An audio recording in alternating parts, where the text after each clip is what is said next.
에베소서 5장 31절에서 6장 4절까지 말씀, 제가 한 절, 여러분이 한 절, 한 절씩 교독하도록 하겠습니다. 제가 먼저 읽도록 하겠습니다. 이러므로 사람이 부모를 떠나 그의 아내와 연합해 둘이 한 육체가 될 것이다.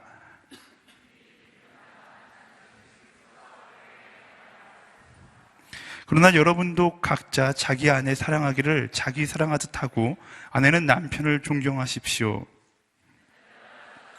부모에게 순종하십시오. 이것이 옳은 일입니다. 내 아버지와 어머니를 공경하라.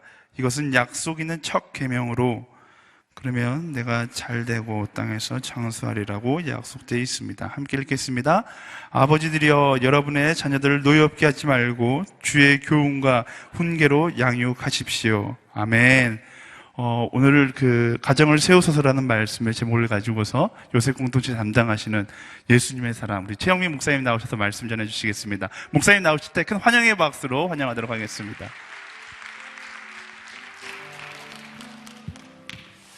할렐루야, 반갑습니다. 말씀 충만하십시오. 성령 충만하시기 바랍니다. 저는 요셉 공동체를 섬기는 최영민 목사입니다. 오늘 함께 나눌 주제는 가정에 대한 주제입니다. 2주 전에 화요 성령 집회를 담당하는 목사님께서 전화 주셨더라고요. 목사님 3월 8일 날 화요 성령 집회 설교를 좀 해주십시오. 그래서 예, 기쁨으로 섬기겠습니다. 주제가 무엇입니까? 물어보니까 가정을 세우소서라고 하더라고요. 아내와 크게 싸우고 굉장히 힘든 상황 가운데 있었는데 굉장히 크게 싸웠거든요. 굉장히 크게 싸워가지고 아내를 미워하고 있는 그 상황에 무엇인지 모르고 설교를 한다고 했는데 설교가 가정에 대해서 가정을 세우소서 좀 당황했습니다. 그래서 오늘 하나님께서 오늘 이 말씀은 저에게 주시는 말씀이라고 믿고 저와 여러분들이 함께 행복한 가정을 세우기 위한 걔는 하나님의 메시지인 줄로 믿습니다. 여러분들 말씀을 통해서 여러분의 가정을 견고하고 천국이 임하는 그런 가정으로 만드시기를 주의 이름으로 축복합니다. 오늘날 대한민국의 수많은 가정들이 무너지고 있습니다. 여러분 뉴스를 통해서 아마 많이 보셨을 거예요. 안타까운 소식들이 많이 들리고 있습니다. 최근에 부천의 어떤 목사님께서 부부가 자녀를 구타해서 죽은 시체를 방 안에 방치했던 사건들이 굉장히 많은 국민들에게 충격을 주었고 정규 교단에서 신학 교육을 받았던 목사님이시고 또 독일에서 유학도 갔다 오시고 또 신학교에서 학생들을 가르치는 교수님으로 섬기면서 어떻게 그런 일을 할 수 있는가. 자녀를 한두 번 때린 것이 아니라 구타를 해서 죽이기까지 하는 엄청난 일이 우리 사회에 일어나고 있습니다. 이뿐만이 아닙니다. 부부간의 불화로 인해서 부부가 이혼을 해서 그 충격으로 상처받은 아이들이 길거리로 나가 있고 비행 청소년으로 살고 있고 또 부모님께 받은 상처로 인해서 평생의 아픔과 쓴뿌리로 인해서 고통받고 있는 자녀들이 우리 사회에 굉장히 많다는 것이 현실이에요. 극단적인 자녀들은 또 부모님을 죽이기까지 하는 그런 일들이 우리 대한민국 사회에 일어나고 있고 저와 여러분의 가정 가운데 물론 그런 극단적인 사건은 아니지만 여러 많은 갈등과 상처와 어려움으로 고난 가운데 있는 분들이 많습니다. 우리 가정의 현실이라는 거죠. 우리의 가정이 행복한 가정인가? 아니면 우리 가정이 그저 그런 가정인가? 우리 가정이 지옥 같은 가정인가? 여러분, 가정은 하나님께서 천지를 창조하실 때 최초로 만든 제도입니다. 이 가정을 통해서 인격이 형성되고 성격이 형성되고 이 가정을 통해서 하나님을 배우고 하나님을 알아갈 수 있는 축복의 장소가 하나님께서 허락하신 가정이에요. 근데 이 가정이 죄로 인해서 죄가 가정 안에 들어옴으로 인해서 가정이 무너지고 파괴되고 사탄은 이 가정을 무너뜨림으로 인간으로 하여금 하나님 앞에 나아가지 못하도록 하는 전략을 사용하고 있습니다. 그럼 사탄은 이것을 너무나 잘 알고 있기 때문에 우리에게 끊임없는 수많은 유혹과 교묘한 방법으로 가정을 무너뜨리고 있는 거죠. 가정이 무너지면 인간은 여러분 엄청난 상처를 받게 됩니다. 지능이 있고 없고 성품이 좋고 안 좋고를 떠나서 어릴 때 가정으로부터 상처를 받게 되면 엄청난 데미지를 받게 되는 거죠. 사회적인 관계가 어려워지고 성격이 이상해지고 마음이 왜곡되기 때문에 진리의 말씀을 들어도 바르게 알아듣지 못합니다. 하나님 앞에 나아갈 수가 없는 거죠. 부모님으로부터 받은 상처로 인해서 굉장히 긴 시간 동안 고통 가운데 나가고 있습니다. 그래서 우리는 이 믿음의 가정을 세워야 돼요. 십자가 복음의 진리 위에 견고하게 세워진 가정을 세워야 하는 것이 우리의 의무인 줄로 믿습니다. 우리의 책임이에요. 오늘 특별히 화요 성령 집회에 오신 여러분들 가운데 많은 분들이 가정을 세우고 가정을 견고하게 세우고 가정을 행복한 천국으로 만들기를 소망하는 마음으로 그런 마음으로 오신 분들이 많은 줄로 믿습니다. 오늘 이 말씀과 예배를 통해서 여러분 가정 가운데 놀라운 회복의 능력이 나타나게 되길 축복합니다. 모든 가족 구성원들은 행복한 가정을 꿈꿉니다. 어떤 누구도 우리 가정이 행복하지 않기를 바라는 사람은 아무도 없어요. 노력을 합니다. 노력을 안 하는 사람은 없습니다. 노력도 하고 수고하고 열심히 하지만 이 가정이 마음 같지 않은 거죠. 행복한 부부관계, 행복한 부모와 자녀와의 관계를 위해서 세미나도 듣고 공부도 하고 편지도 쓰고 노력을 하지만 번번이 실패하는 것이 우리의 현실이에요. 시간이 지나면 지날수록 더 악화되는 것이 우리 가정의 현실이기도 합니다. 왜 그런가? 모든 가족 구성원들이 엄마, 아빠, 자녀들이 다 행복한 가정을 꿈꾸는데 왜 우리의 가정은 불행하기만 하는 건가? 왜 우리의 가정은 늘 싸우기만 하는 것인가? 왜 우리의 가정은 늘 불만과 불평과 대화가 단절이 되고 서로 미워하고 판단하고 정죄하고 집에 들어가기가 싫은 거예요. 지긋지긋한 거죠. 부모님이 싸우는 것을 보는 것도 지긋지긋하고 엄마와 아빠와 싸우는 것도 지긋지긋하고 집에 들어가기가 싫은 거예요. 마음은 행복한 가정으로 살기를 원하는데 우리 가정이 천국이 되기를 원하는데 왜 우리 가정은 이 지경 이 모양인가? 이런 고민과 이런 질문을 많은 분들이 해보았을 것입니다. 이유가 있습니다. 가정이 무너지고 가정이 파괴되는 이유가 있어요. 이유가 무엇인가? 가정을 설계하시고 최초로 만드신 하나님의 가정 설계대로 살지 않기 때문입니다. 그럼 가정은 하나님이 직접 창조하신 조직이에요. 하나님의 천지를 창조하시고 가장 먼저 창조하시고 설계하신 조직이 인간 사회의 조직이 가정입니다. 아빠가 있고 엄마가 있고 자녀가 있는 이 조직이에요. 이 가정이 무너지는 이유는 하나님께서 태초에 설계하신 설계도대로 가정 생활을 하지 않기 때문입니다. 자신의 경험과 세상의 가치에 따라서 자신이 행복하다고 믿는 기준에 따라서 살기 때문에 가정이 어려워지는 것이에요. 저를 따라 불법이 있는 곳에 악한 영이 영사한다.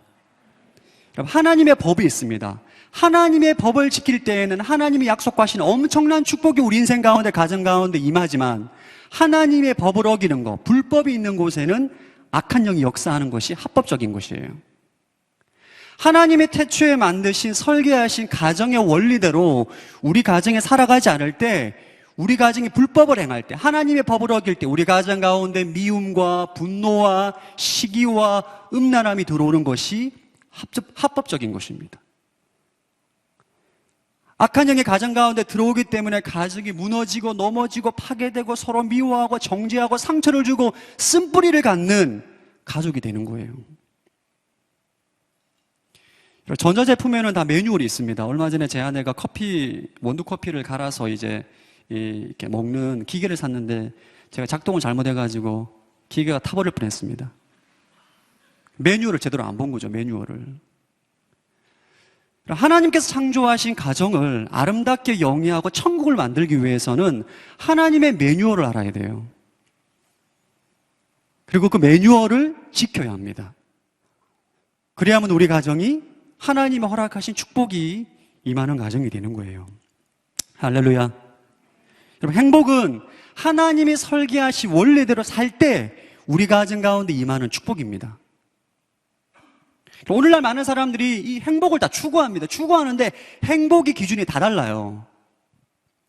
여러분, 남자와 여자가 만나서 결혼을 하는데 가정 배경이 틀립니다. 문화가 틀려요. 그 가정에 가지고 있는 사상이 틀립니다. 믿지 않는 가정에 태어난 사람도 있고, 믿는 가정에 태어난 사람도 있고, 다양한 가족 구성원들이 모였어요. 근데 행복에 대한 기준이 다 달라요. 하나님께서 말씀하시는 행복의 기준에 따라 사는 것이 아니라 자기 자신이 배우고 습득하고 경험한 기준을 가지고 살기 때문에 계속 부딪히는 거죠. 계속. 자기 나름의 기준에 상대방이 맞지 않기 때문에 계속 불평하고 원망하고 힘들어하는 것입니다. 청년들 가운데 많은 분들이 오늘 청년분들이 오셨는데, 특별히 오늘 여러분들 이 가정에 대해서 여러분 결혼을 안 하신 분들이라도 잘 배우시고 잘 기억하셔서 여러분 결혼하시고 난 다음에 아름다운 가정을 꾸리시길 바랍니다. 청년들 상담하다 보면, 저도 청년 때 그랬는데, 결혼하면, 자고 일어나면 아내가 정말 맛있는 밥을 진수성찬을 차려줄 것 같고, 우리 남편이 퇴근하고 난 다음에 오면 저를 안아주고 뽀뽀해주고 요리도 해주고 청소도 해주고, 어머 자기 이거 먹어봐, 이런 거 막 기대하실 것 같은데, 물론 그런 가정도 있습니다. 여러분, 없는 건 아니에요. 극소수입니다. 예. 여러분들 가운데 그러한 기준으로 행복을 추구하는 사람들이 있으면 제가 예언합니다. 여러분 엄청난 큰 고통에 직면하게 될 거예요. 제가 예언할게요. 여러분이 그러한 행복의 기준을 갖고 있는 사람들이 있다면 엄청난 충격을 받게 될 거예요. 이거 내가 생각한 결혼이 아니잖아, 이거. 당신이 어떻게 나한테 이럴 수가 있냐고. 분노하고, 내가 결혼을 잘못했다, 내가 결혼이 불행하다, 하소연하는 거, 친구 만나서 내가 남자를 잘못 봤다, 연애할 때 잘해주던데 지금 엉망이다, 막 전도하러 복음을 전합니다. 결혼은 저주받은 것이다, 막 이런 거 복음을 전하고 다녀요. 거짓 복음을. 왜 그렇죠, 여러분? 자기만의 행복의 기준을 갖고 있기 때문입니다. 어떤 자매는 형제가 아침에 일어나서 밥을 차려주고 저녁에 6시에 칼퇴근해야만 행복하다는 기준을 갖고 있어요. 여러분, 그런 사회생활은 남자가 무능력한 것입니다. 여러분, 그런 행복의 기준으로는 행복한 가정을 만들 수가 없어요. 절대로. 여러분들 가운데 세상적인 행복의 기준을 갖고 있는 분들이 계시다. 오늘 그 기준을 깨십시오. 아멘. 다 지워야 돼요. 다 포맷하십시오. 오늘 에베소서에서 말씀하신 하나님의 설계도를 여러분 머릿속에 집어넣어야 돼요. 어떻게 하면 하나님께서 창조하시고 설계하신 가정의 원리대로 살아갈 수 있는가? 하나님의 가정 설계도는 무엇인가를 오늘 배우시고 여러분 마음 가운데 새기게 되기를 축복합니다. 오늘 읽은 에베소에서는 부부관계와 부모와 자녀와의 관계에 대한 매뉴얼을 우리에게 말씀하고 있습니다. 첫 번째, 부부간의 설계도에 대해서 좀 말씀을 나누기를 원합니다. 여러분, 성경에서 가장 먼저 말하는 것이 부부관계입니다. 가정의 시작은 부부관계예요. 부부관계가 좋아야만 부모와 자녀와의 관계도 좋은 것이고, 부부와의 관계가 좋아야만 부모님을 공경할 수도 있고 효도도 할 수 있어요. 시댁 때 효도할 수 있고 처가댁 때 효도할 수 있습니다. 가정의 중심은 부부입니다. 부부관계가 1순위입니다. 부부관계. 부모와 자녀와의 관계가 아니에요. 부부관계가 1순위입니다. 가정 설계도 첫 번째는 저를 한번 따라합시다. 부부는 한 몸이다. 우리 31절 말씀 한번 읽어보겠습니다. 시작. 31절 시작. 이러므로 사람이 부모를 떠나 그의 아내와 연합해 둘이 한 육체가 될 것이다. 성경적인 결혼의 의미는 부부가 한 몸이 되는 것입니다. 이것이 첫 번째 가정 설계도예요. 이 구절을 해석하는 사람들 가운데 남자와 여자가 결혼해서 어떻게 한 몸이 되나, 부부가 싸우지 말고 서로 성격을 잘 맞추고 살라는 뜻 아니냐, 이렇게 해석하시는 분이 계십니다. 그렇지 않습니다. 결혼을 한 순간 부부는 한 몸이 된 거예요. 이것이 기적입니다, 여러분. 결혼의 비밀이에요. 결혼식을 한 순간 부부는 한 몸이 된 것입니다. 여러분, 예수님께서 요한복음 2장에 보면 첫 번째 기적을 어디에서 베푸느냐? 결혼식장에서 베풉니다. 물이 변하여 포도주가 되는 거예요. 물이 변해서 포도주가 되는 것은 기적입니다. 마찬가지로 남자와 여자가 결혼해서 한 몸이 되는 것은 하나님의 기적이에요. 한 몸이 되는 것은 무엇을 통해 이루어지게 되는가? 결혼을 통해서 한 몸이 되는 거예요. 부부가 한 몸이 되는 것은 그리스도와 교회와 똑같은 원리입니다. 32절에서 이것을 말씀하고 있습니다. 시작.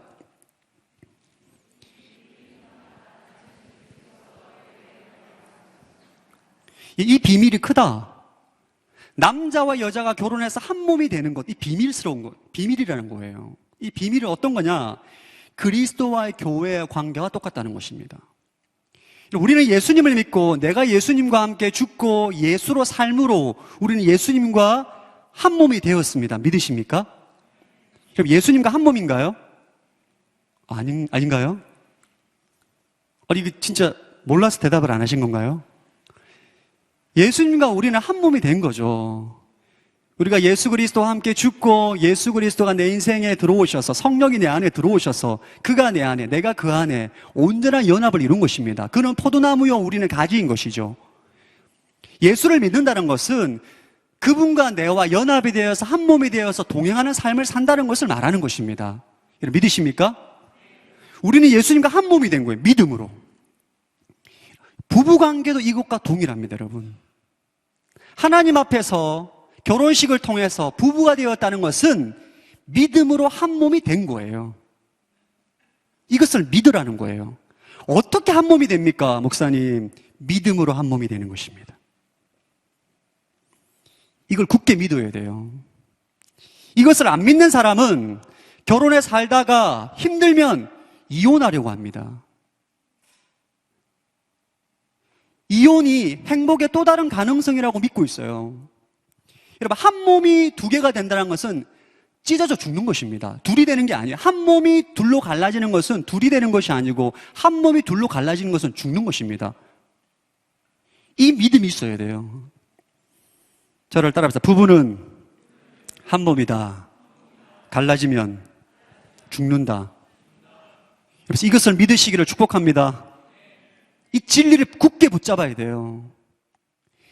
오늘날 성도들 가운데 이혼을 하는 이유는 이 진리를 안 믿는 거예요. 안 붙잡는 거예요. 이혼은 내가 행복한 삶을 살아갈 수 있는 또 다른 가능성이다. 믿고 있는 거죠. 부부가 함께 살다 보면 결혼 안 하신 청년들이 많이 있지만 여러분, 결혼 생활이 군 생활보다 더 힘듭니다. 진짜예요. 마음 단단히 먹어야 됩니다.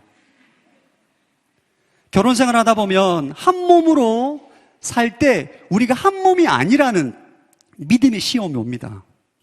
진짜 한 몸이 맞나? 절대 우리는 한 몸이 아니다. 믿음의 시련이 와요. 믿음으로 이런 모든 시련과 시험을 이겨야 됩니다. 저는 결혼하고 상당히 오랫동안 제 아내를 변화시켜 달라고 하나님께 기도했습니다.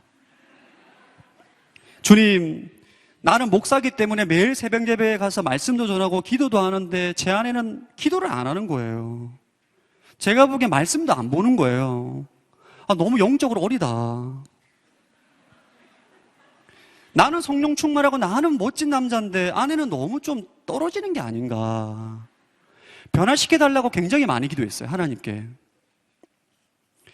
여러분, 그게 제가 철저히 잘못됐다는 것을 깨달았어요. 여러분, 그것은 몸이 두 개라는 거예요. 몸이 두 개. 그럼 배우자의 연약함은 나의 연약함입니다. 왜 그런 거죠? 한 몸이기 때문에. 배우자의 부족함은 나의 부족함인 거예요. 왜? 한 몸이기 때문에. 이 믿음이 흔들리면 부부간에 문제가 생깁니다.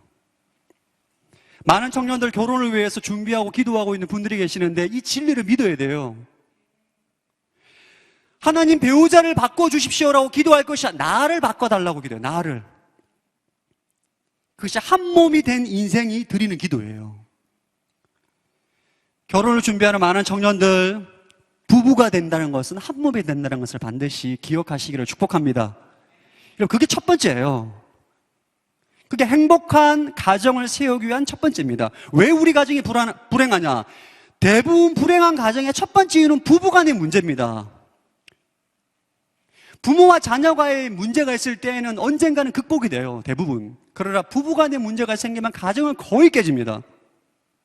부부가 이혼을 하고 애들은 충격을 받고 방황하고 비행하고 엄마가 날 버렸다, 아빠가 날 버렸다, 인격에 문제가 있고 성격에 문제가 있고 대인관계에 문제가 있고 공부할 시기를 놓쳐버리고 사회적으로 모든 관계적인 면에 있어서 정말 부족한 사람으로 전락하게 되는 거죠. 이게 사탄의 노림수입니다.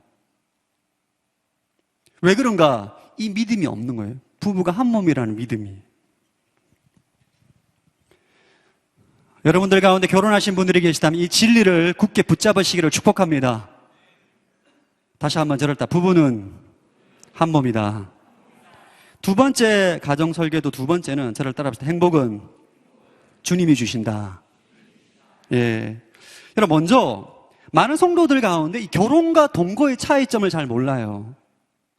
결혼과 동거의 차이점이 뭐죠? 눈에 보기에는 똑같이 사는 것입니다. 한 집에, 한 방에서 또 애도 놓고 잘 살아요.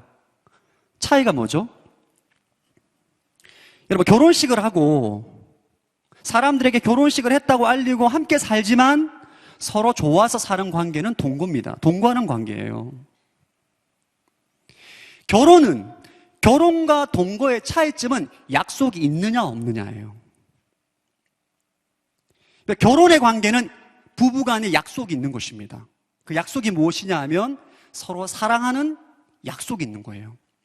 동거는 그렇지 않아요. 약속이 있는 게 아니에요. 동거는 살아보고 잘 맞으면 계속 살자, 안 맞으면 헤어지자, 이게 동거예요. 약속이 없습니다. 그러나 결혼은 그렇지 않아요, 여러분. 결혼은 한 몸이 됐고 서로가 서로에게 사랑하도록 요구되는 약속이 있어요. 남편과 아내에게 조금 다른 약속이 우리에게 적용이 됩니다. 우리 33절 읽어보겠습니다. 시작.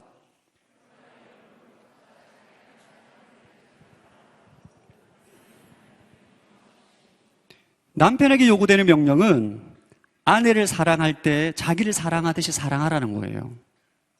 아내에게 요구하는 명령은 남편을 존경하라는 것입니다. 남편에게 요구되는 약속은 여러분 책임지는 사랑을 요구합니다. 책임지는 사랑. 네 아내를 책임져라. 아내에게 요구하는 사랑은 순종하는 사랑입니다. 이 약속이 있는 관계가 결혼이에요. 결혼식을 했고 결혼을 했지만 이 약속이 희미한 관계는 굉장히 힘든 어려움을 맞이하게 되는 거예요. 동거에는 약속이 없습니다. 이 약속된 명령을 지키기가 진짜 힘듭니다, 여러분. 결혼 안 하신 분들이 이게 무슨 말인지 잘 모릅니다. 여러분 정말 사랑하는 자매 만나서 결혼하면 무한정 사랑할 것 같죠? 장난 아닙니다. 연애할 때 뭘 먹어도 예뻐요. 어떤 말로도 예쁜 그녀가 결혼하고 난 다음에 어느 순간 미워질 때가 있습니다. 진짜 미워질 때가 있어요. 남편이 항상 존경스럽지 않습니다. 여러분 존경할 만한 사람을 존경하는 것은 누구나 다 알 수 있습니다. 사랑할 만한 여자를 사랑하는 거 이 세상 모든 남자가 알 수 있어요. 그러나 사랑스럽지 않은 여자를 사랑하는 거, 존경스럽지 않은 남자를 존경하는 거 굉장히 힘든 일이에요. 진짜 그게 힘듭니다, 여러분. 저는 제 아내가 오늘 제 설교를 들으면 정말 기가 막혀 할 것 같은데 여보 미안해요.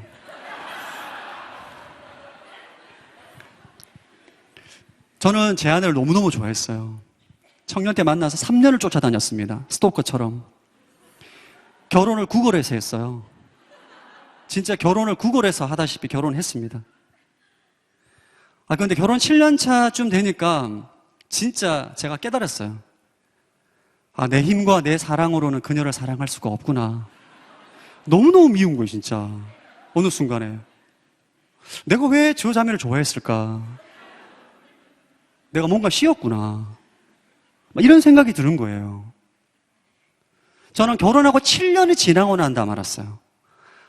내 힘으로는 사랑할 수가 없구나. 내 능력으로는 존경할 수가 없구나. 이것을 빨리 깨달아야 돼요. 평생 존경하고 평생 사랑하는 것은 노력하고 결단한다고 해서 되는 것이 아닙니다. 죄성을 가진 인간은 불가능한 거예요. 평생 아내를 사랑하고 평생 남편을 존경하고 순종할 수 있는 비결은 한 가지밖에 없습니다. 예수님을 바로 믿는 거예요. 여러분이 배우자를 사랑하지 못하고 존경하지 못하는 근본적인 이유는 예수님과의 관계에 문제가 있기 때문입니다. 여러분, 이 부부 관계는 영적인 것입니다. 부부의 관계는 그리스도와의 교회의 관계처럼 영적인 비밀이 있는 관계예요. 눈에 보이는 다툼과 눈에 보이는 갈등과 눈에 보이는 싸움은 그 배후에 예수 그리스도와 영적인 문제가 있는 것입니다. 예수를 믿는다고 말하고 교회를 다니고 신앙생활한다 말하지만 예수님과 인격적인 관계에 문제가 있는 거예요. 오늘 성경에서는 아내와 아내에게 남편에게 순종하라, 남편에게 아내를 사랑하라 말할 때 그냥 사랑하라, 순종하라고 말하지 않습니다. 주님께 순종하듯 순종하고 주님의 사랑으로 사랑하라고 말하고 있어요. 에베소서 5장 22절 한번 읽어보겠습니다. 시작.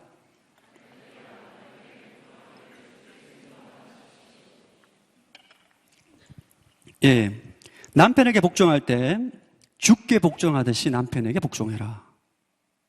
그러니까 주님을 사랑하는 사람은, 예수님과의 친밀한 교제와 주님을 정말 사랑하는 사람은 남편에게 순종할 수가 있는 거예요. 자, 5장 25절 시작.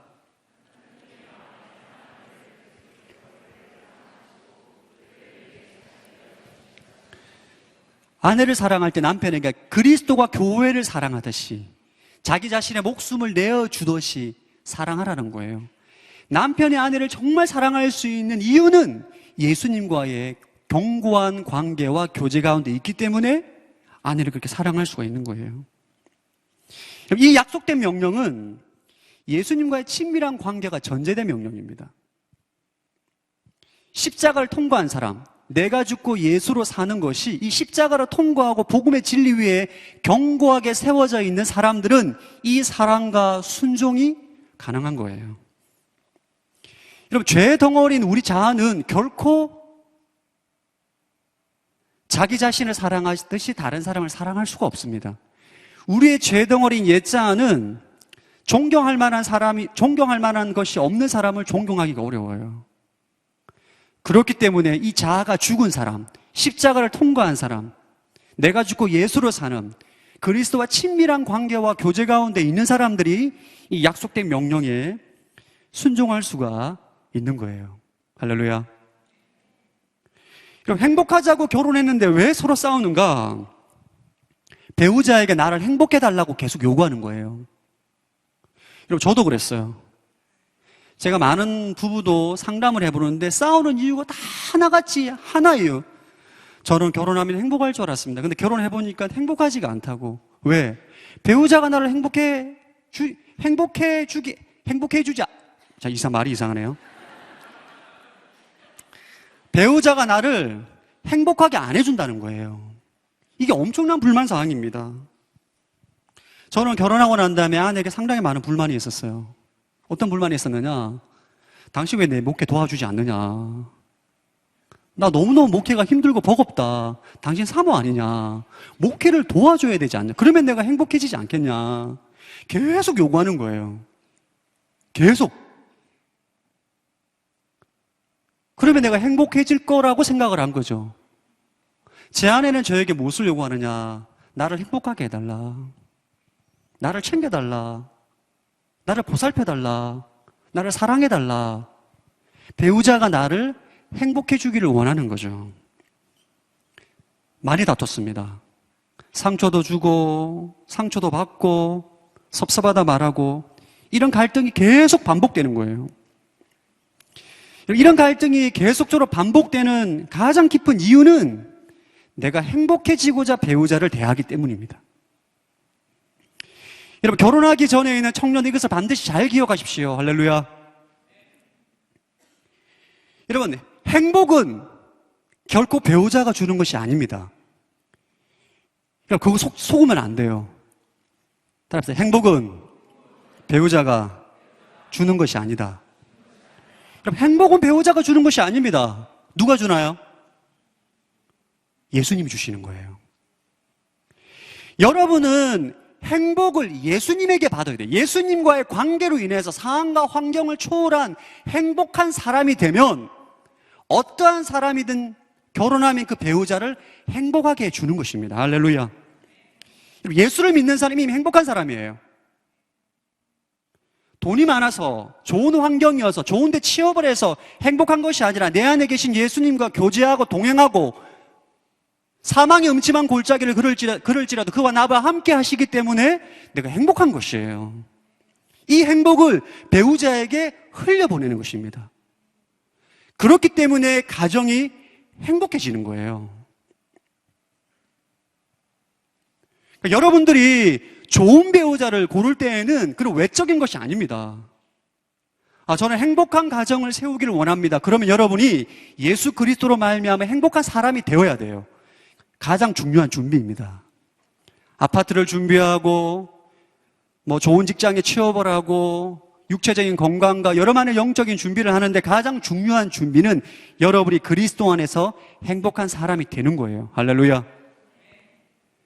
내가 죽고 예수로 삶으로 예수 그리스도와 동행함으로 그분과 인격적인 교제를 함으로 그분과 내와 친밀한 교제 가운데 주어지는 축복이 충만할 때 내가 배우자에게 행복을 흘려보내는 통로가 되는 것입니다. 이런 사람을 잡아야 돼요. 할렐루야. 그런 남자를 볼 수 있는 눈이 열리게 되길 축복합니다. 그런 여자를 붙잡아야 돼요. 십자가를 통과한 사람, 십자가 복음 위에 견고하게 서 있는 사람, 내가 죽고 예수를 사는 사람과 결혼하게 되면 그 사람이 나에게 행복을 흘려보내줍니다. 예수 그리스도로 말미암아 행복이 이미 견고한 사람은 배우자에게 행복을 요구하지 않습니다. 사람에게는 행복을 요구하면 안 돼요. 그러면 가정에 불화가 임하는 것입니다. 내가 그리스도로 말미암아 충분한 행복을 경험하고 누리기 때문에 배우자에게는 행복을 흘려보내는 거예요. 행복의 통로, 축복의 통로. 주님께서 교회를 사랑하듯이 그녀를 사랑하는 것입니다. 주께 순종하듯이 그 남편을 순종하는 것입니다. 배우자들 관계 보면 세 가지 유형이 있습니다. 첫 번째 관계는 두 사람 다 십자가를 통과한 사람이에요. 예수님으로 말미암아 행복한 사람입니다. 이런 사람들은 그 가정에 천국이 임합니다. 왜냐하면 배우자에게 요구를 하잖아요. 주님 안에서 충분하게 행복함을 누리면서 배우자에게 축복을 흘려보내고 행복을 흘려보냅니다. 행복한 가정이 세워지는 거죠. 또 다른 유형은 한 사람은 십자가를 통과한 사람, 한 사람은 십자가를 모르는 사람이에요. 그러면 십자가를 통과한 사람이 계속 참습니다. 인내하고 기도하고 행복을 흘려보내주기 때문에 가정이 그런 대로 유지가 돼요. 근데 두 사람 다 십자가를 몰라. 내가 죽고 예수로 사는 인생이 뭔지도 몰라. 예수님과 인격적인 관계 가운데 주어지는 행복이 뭔지도 몰라요. 가정이 전쟁터가 되는 거예요. 당신 왜 나를 행복하게 살지 이상하게 좀 어렵네요, 발음이. 나 결혼하면 당신 때문에 행복할 줄 알았는데 행복하지 않다는 거예요. 남편이 원망스러운 거예요. 아내가 원망스러운 거예요. 끊이지 않는 평행선입니다. 가정이 전쟁터가 되고 지옥이 되는 거예요. 생각을 합니다. 또 다른 행복의 가능성은 이혼이다. 사랑하는 여러분, 세상에 스펙이 없지만 예수를 바르게 믿는 형제와 자매가 좋은 배우자인 이유가 무엇입니까? 그는 행복의 통로이기 때문입니다. 준비된 사람인 거예요. 여러분, 돈은 벌 수 있습니다. 좋은 직장도 가질 수 있어요. 그러나 십자가를 통과하고 예수님과의 친밀한 교제와 동행하는 사람은 하루아침에 되는 것이 아닙니다, 여러분. 전 여러분들이 그런 배우자를 볼 수 있는 안목이 열리게 되길 축복합니다. 여러분, 그런 사람은 쫓아다녀야 돼요. 할렐루야. 쫓아다녀야 돼요. 그런 배우자로 준비되시기를 축복합니다. 먼저 여러분이 준비되십시오. 그리스도 안에서 내가 부유함과 축복과 행복을 누릴 수 있는 인생으로 준비되세요. 그러면 여러분의 합한 좋은 배우자가 여러분들에게 나타나게 될 줄로 믿습니다. 부부간의 관계에 대해서 말씀하고 오늘은 또 부모와 자녀의 관계에 대해서 말하고 있습니다. 여러분은 부모님과 어떤 관계를 맺고 있습니까? 여러분 성경에는 부모와의 관계로 인해서 우리가 축복된 인생, 저주받은 인생으로 결정되어질 수 있다고 성경은 말하고 있어요. 여러분이 부모님을 어떻게 대하느냐에 따라서 축복을 받기도 하고 저주를 받는다는 거예요. 부모는 자녀들에게 보이지 않는 하나님을 대신합니다. 그래서 가정이 행복해지기 위해서 반드시 부모와의 관계가 회복이 되어야 합니다. 가정 설계대 세 번째는 주 안에서 부모를 공경하라는 것입니다. 우리 6장 1절에서 3절 읽어보겠습니다. 시작.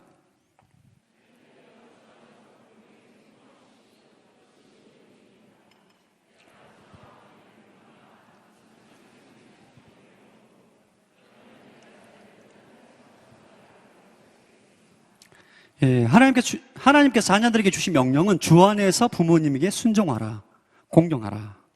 그러면 이 땅에서 형통하고 장수할 것이다. 복을 받을 것이다. 말하고 있습니다. 그냥 순종하라는 것이 아니에요. 그냥 공경하라는 것이 아닙니다. 주 안에서 공경하라고 순종하라는 것입니다. 이것은 뭐냐? 예수님의 사랑으로 부모님에게 순종하고 공경하라는 거예요. 왜 이런 명령을 하시나? 여러분, 우리의 노력과 힘으로는 부모님을 공경하고 순종하기가 불가능합니다. 그런 좋은 부모님에게 순종하고 공경하는 것은 쉽습니다. 그러나 많은 부모들이 자녀들이 보기에는 존경할 만한 부모님이 아닌 분들이 많으세요. 부모님은 최선을 다한다고 하지만 자녀들에게 상처를 줍니다. 왜냐하면 우리 죄인이기 때문이에요. 우리 자아가 병들었기 때문에 최선을 다하지만 자녀들에게 상처를 주는 것이 현실입니다. 최근에 뉴스를 보면 부모님이 자녀들에게 가하는 폭행이 정말 도를 넘어섰습니다. 때려서 죽이는 부모도 있고, 딸을 성폭행하는 부모도 있고, 부모가 자녀를 방치하는 부모들도 있고, 학대하는 부모들도 있고, 과연 저 사람들이 부모가 맞나 싶을 정도의 정말 어리석은 부모들이 너무너무 많아요. 그런 부모들 밑에 자란 자녀들은 얼마나 상처가 크겠어요. 상처를 말로 표현할 수가 없습니다. 이런 부모님으로부터 상처를 받은 사람은 기본적으로 마음에 큰 상처로 쓴뿌리가 내립니다. 인격적으로, 정서적으로, 대인관계에 굉장히 어려움이 있어요. 이게 하루아침에 해결이 잘 안 됩니다. 제가 예전에 공동체 사역했던 리더십 가운데 아버지로부터 상처를 크게 받은 지체가 있었는데, 이 지체는 리더십과의 관계에서 너무너무 어려워요. 특히 목회자와의 관계에서 너무너무 힘들어요. 목회자 보면 아버지가 생각이 나는 것 같아요. 저를 대할 때도 너무너무 어려워하고 제가 가까이 다가가면 도망갑니다. 프리덤 스쿨도 하고 굉장히 많은 치유 집회도 했는데 이렇게 쉽게 해결이 안 되는 거예요. 상처가 너무너무 깊어서. 여러분들이 행복한 가정을 만들기 위해서 반드시 가정 안에 부모님과의 쓴뿌리를 해결해야 돼요. 이것을 해결을 해야 됩니다. 부모님과의 관계가 회복이 되어야만 가정이 축복을 받는 것이에요. 부모님과의 쓴뿌리를 어떻게 해결하는가? 간단합니다. 주 안에서 부모님을 공경하는 거예요. 예수님의 사랑으로 그를 사랑하는 것입니다. 예수님의 사랑으로 그를 용서하는 것입니다.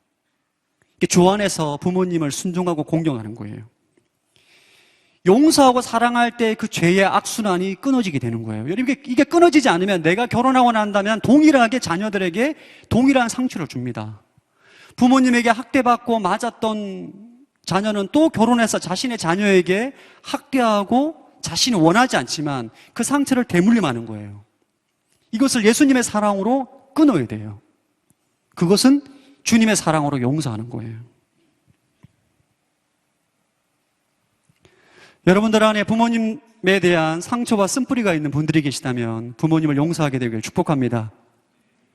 이게 쉽지가 않습니다. 쉽지가 않아요. 그러나 할 수 있습니다. 내 자아가 죽을 때. 여러분이 용서할 수 없다라고 말하는 여러분의 자아가 예수 그리스도와 함께 죽었음을 믿습니다.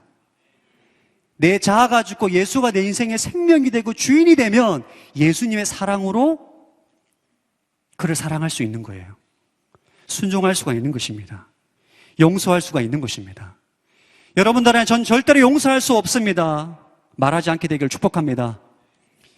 여러분, 사랑과 용서는 믿음으로 하는 거예요. 원수를 어떻게 사랑합니까? 믿음으로 사랑하는 것입니다. 여러분, 제가 예를 들겠습니다. 하나님께서 모세를 부르셨어요. 너는 이스라엘 백성들을 애굽에서 탈출시켜라. 이게 불가능한 일입니다. 모세가 이렇게, 주님, 이건 불가능합니다. 제가 어떻게 이스라엘 백성을 출애굽시킵니까? 근데 하나님은 모세를 통해서 이스라엘 백성을 출애굽시킵니다. 하나님의 능력으로. 예수님께서 12명의 제자들에게 5,000명, 남자만 5,000명, 2만 명 사람들에게 그들에게 먹을 것을 주라. 제자들이 불가능합니다. 저희가 어떻게 그들을 먹입니까? 말합니다. 근데 예수님께서 그들에게 하나님의 능력으로 2만 명, 남자만 5,000명을 먹입니다. 어떻게 이것이 가능하냐? 믿음으로 하나님의 능력으로 가능한 거예요, 여러분. 사랑과 용서도 이와 똑같은 원리입니다. 여러분이 진짜 내가 용서하지 못하는 내 자아가 그리스도와 함께 죽었다. 예수가 내 인생의 새로운 주인이 되었다. 예수의 사랑으로 충만할 때 여러분이 부모님을, 쓴뿌리를 용서하고 사랑할 수가 있는 거예요. 할렐루야. 이것을 믿으시기를 축복합니다.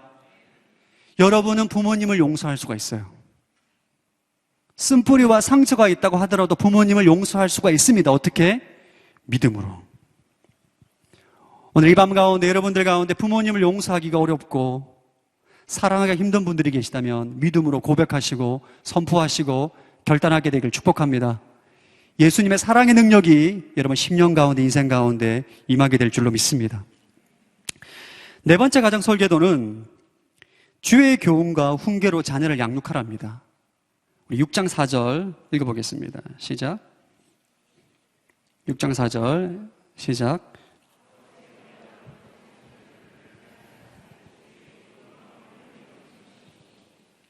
예, 부모들에게 권면합니다. 행복한 가정을 만들기 위해서 자녀들을 분노하게 하지 말고 주의 교훈과 훈계로 양육하라. 첫 번째, 자녀를 화나게 하지 말라는 거예요. 여러분, 사람이 감정이 상하면 어떠한 메시지도 귀에 들어오지 않습니다. 여러분들 가운데 혹시 저를 미워하는 사람이 있거나 저에게 상처받은 분들이 계시면 제 메시지가 여러분 귀에 안 들어옵니다. 너나 잘해라 뭐 이런 식으로 생각을 하는 거죠. 자녀를 양육하고 훈육할 때 일단 감정을 상하게 하면 양육이 불가능합니다. 양육이 제 1순위가 자녀의 감정을 상하게 하면 안 된다는 거예요. 저는 여러분, 제 첫째 아들 7살인데 4살 때까지 관계가 정말 힘들었습니다. 아들인데 이상하게 제 아들이 저만 보면 화를 내는 거예요. 특히 4살 때는 아빠가 출근하고 퇴근해서 들어가면 저를 보면 아빠 자기가 할 수 있는 모든 욕설은 다 합니다. 아빠 콧구멍, 코딱지, 똥구멍, 꼬챙이, 배운 단어 다 나열해요. 4살 때. 저 너무 좀 처음에 화가 났습니다. 아니, 내가 너를 태어나게 하고 키우고 내가 얼마나 수고하는데 나한테 이럴 수가 있나. 막 분노가 나더라고요. 몇 번 때렸어요. 그래서 또. 근데 이 관계가 시간이 지나면 지날수록 더 악화되는 거예요. 그래서 아내가 저를 불러다 놓고 진심으로 부탁하는 것은 사과하라는 거예요, 아들한테. 그럼 제가 사과할 게 뭐가 있습니까? 4살짜리 아들한테. 그래서 제가 진짜 기도하면서 곰곰이 생각해 봤어요. 그래서 제가 아들한테 첫 번째, 샘물아, 내가 저번에 화가 나서 너한테 엉덩이 1번 때린 거, 2번 때린 거 미안하다. 2번째, 너랑 놀아주지 않은 거 미안하다. 진심으로 고백했어요. 진짜 기도하고. 4살 된 아들이 이 말을 듣고 여러분 10분 동안 대성통곡을 하는 거 있죠. 저 그때 깜짝 놀랐습니다. 4살짜리도 인격체구나. 여러분, 애를 낳아보십시오. 1살, 2살짜리가 인격체라고 잘 믿기지가 않아요. 그 사건 이후로 아들과의 관계가 급속도로 회복됐습니다. 지금은 너무너무 아빠 좋아하죠. 아빠 오늘도 괴물놀이해 막 이런 식으로 막 좋아합니다. 자녀를 양육하는 데에서 첫 번째는 감정을 상하게 안 됩니다. 분노하게 하면 안 돼요. 그 다음에 주의 훈계와 교육으로 양육하는 것입니다. 주의 교훈과 훈계로 양육하는 것은 성경을 가르치고 가정예배를 드린다고 해서 그게 다 이루어지는 게 아니에요. 수많은 목회자 가정 가운데 자녀들이 어긋납니다. 매일 가정예배를 드려요. 말씀 공부 얼마나 많이 했겠어요. 근데 애들이 뻗나가는 거죠. 왜 그런가요? 가정에 하나님의 나라에 말씀하신 의와 평강과 희락과 기쁨이 없는 거예요. 아버지가 강대상에서 설교를 할 때는 진리의 말씀을 선포하는데 가정에서 보면 영 아닌 거예요. 권위적이고 율법적이고 말과 행동이 다르는 그런 모습을 볼 때 아이들은 혼란을 느낍니다. 아버지의 말을 신뢰하지 못하는 거죠. 말과 행동이 틀린 거죠. 가정의 분위기가 천국이 아니에요. 아빠는 교회 가면 열심히 설교하고 멋지게 설교한 집에 엄마랑 싸워요. 이런 것으로 인해서 여러분 아이들은 혼란을 느끼게 됩니다. 하나님 말씀으로 양육하는 게 귀에 들어가지가 않는 거예요. 제가 최근에 진짜 깜짝 놀란 사건이 있었습니다. 저희 둘째가 5살인데 새별이가 아빠 하나님께서 제일 싫어하는 게 뭐야? 이렇게 물어보길래 거짓말이야. 거짓말하면 어떻게 돼? 지옥에 가. 지옥에 안 가려면 어떻게 해야 돼? 회개해야 돼. 하나님께 용서를 구해야 돼. 근데 제 딸이 이렇게 아빠는 왜 그러면 하나님께 용서를 안 구해? 왜 사과를 안 해? 회개를 안 해? 이러는 거예요. 아빠가 무슨 거짓말을 했어? 그러니까 아빠가 거짓말을 자주 한다는 거예요. 무슨 거짓말을 하냐? 제 둘째가 좀 말을 잘 안 듣습니다. 밥도 잘 안 먹고 목욕도 잘 안 하고 그래서 제가 항상 말을 안 들을 때 너 말 안 들으면 괴물 온다. 괴물 와서 똥구멍에 벌레가 들어갈 수도 있고 이런 걸로 막 협박을 해요. 그리고 무서워서 막 이제 목욕도 하고 밥도 먹고 이럽니다. 근데 어느 날 동화책, 괴물이 막 많이 그려져 있는 동화책을 갖고 와서 읽어달라는 거예요. 그래서 제가 읽어주면서 애들이 무서워. 이 다 거짓말이다, 이거. 괴물은 이 세상에 없다. 다 거짓말에 지어낸 거야. 이 얘기를 했는데 저희 둘째 딸이 이해가 안 되는 거죠. 괴물은 다 거짓말이라고 했는데 아빠가 안 씻을 때마다 나 안 씻으면 괴물 나온다. 이런 식으로 거짓말을 하니까 애가 혼란스러운 거예요. 아빠 거짓말쟁이라는 거예요. 회개하라는 거예요. 주의 훈계와 주의 말씀으로 양육한다는 것은 반드시 부모님이 말과 행동으로 일치가 되어야 돼요. 그 가정의 분위기로 그 아이를 양육하는 것입니다. 어떤 목사님 책에 보면 이런 글이 나와 있더라고요. 어떤 아이가 아빠에게 아빠 천국은 어떤 곳이야? 물어봤을 때 그 아빠가 이런 말을 했다고 하더라고요. 우리 집 같은 곳이야. 진짜 화목한 가정이겠죠. 천국은 좋은 것이구나. 그것이 주의 말씀과 훈계로 자녀를 양육하는 것입니다. 오늘 행복한 가정에 대해 제가 강의식으로 4가지 포인트를 해가지고 여러분에게 좀 말씀을 나눴습니다. 핵심이 뭐냐? 행복한 가정을 세우기 위한 핵심은 뭐냐? 내 안에 계신 예수 그리스도와의 인격적인 관계예요. 여러분, 세상의 외적인 조건과 환경으로 가정이 행복해지지가 않습니다. 수많은 부유한 사람들과 배우들과 스타들이 엄청나게 많은 돈과 높은 직위에 있음에도 불구하고 가정의 지옥과 같아서 자살하고 약을 먹고 죽어가는 수많은 사람들이 있어요. 그런데도 우리는 여전히 가정의 행복을 외적인 것에서 추구하고 있어요. 여러분, 그렇지 않아요. 행복은 오직 예수 그리스도에게 달려 있습니다. 할렐루야. 여러분, 배우자가, 여러분의 자녀가, 여러분의 부모님을 여러분을 행복하게 하지 않습니다.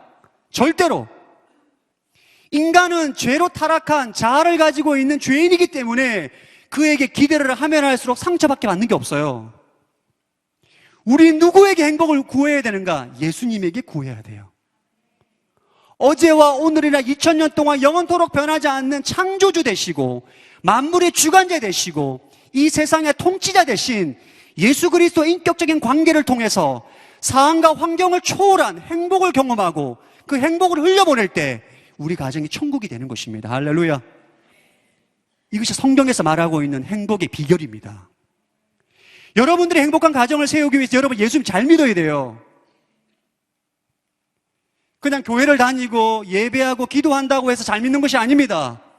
예수 그리스도가 내 인생의 진짜 주인임을 고백해야 돼요. 주님 말씀하시면 순종하겠습니다.